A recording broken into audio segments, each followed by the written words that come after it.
Claudio, this book is extraordinary in several ways, including the way it was developed and put together. I'm wondering if you could tell us a little bit about the process and the people, about the process and the people that created this book.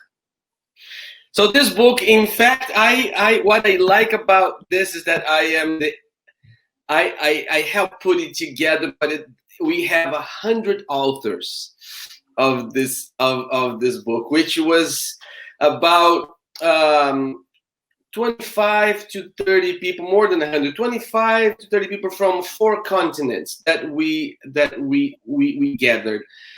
It was Asia, Africa, the Americas, and Europe.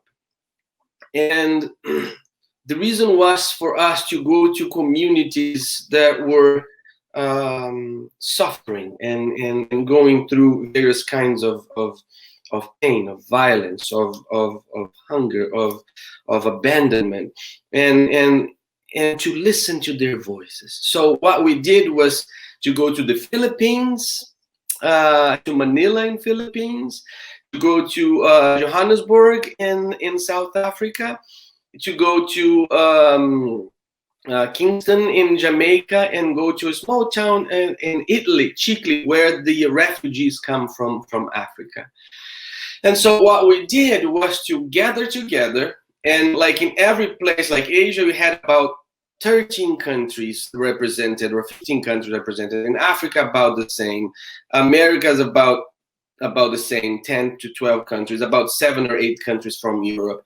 So these people were pastors, academic people, teachers, professors, lay people, artists, and also local pastors, the local people. So what we would do is to go to the place and have one day of listening and hearing. We had a whole preparation before we went. Then when we gathered, we had a whole day that we listened to local people who know the country, know the place, to introduce us better and to hear their voice. And then we would have the methodology. And then once we get prepared the whole day, we would learn there were always like kind of 4 communities to visit that the local people would choose for us. For instance, in Manila, the Council of Churches of the Philippines chose 4 communities. And so they brought their leaders there to talk about the place. And then the people who were there participating, they would choose what place they wanted to go. Then we would go, and for 3 days, we would stay with those communities.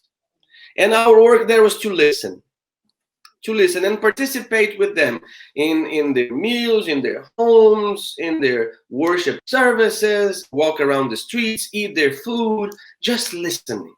Then we would come back, and we would, together with the local people as well, we had 2 days of workshop where we would write prayers. And so we did theater. We also had people who did songs, and then every 45 minutes, depending an hour, we would put together one group of people that would write a prayer about something. And so that's what we did. We collect from each place, and we heard the pains of each place.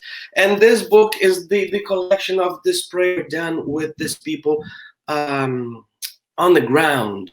So it comes from the bottom up. It comes from what happened in the floor right at that time. And then using our traditions, was a very vast and different group.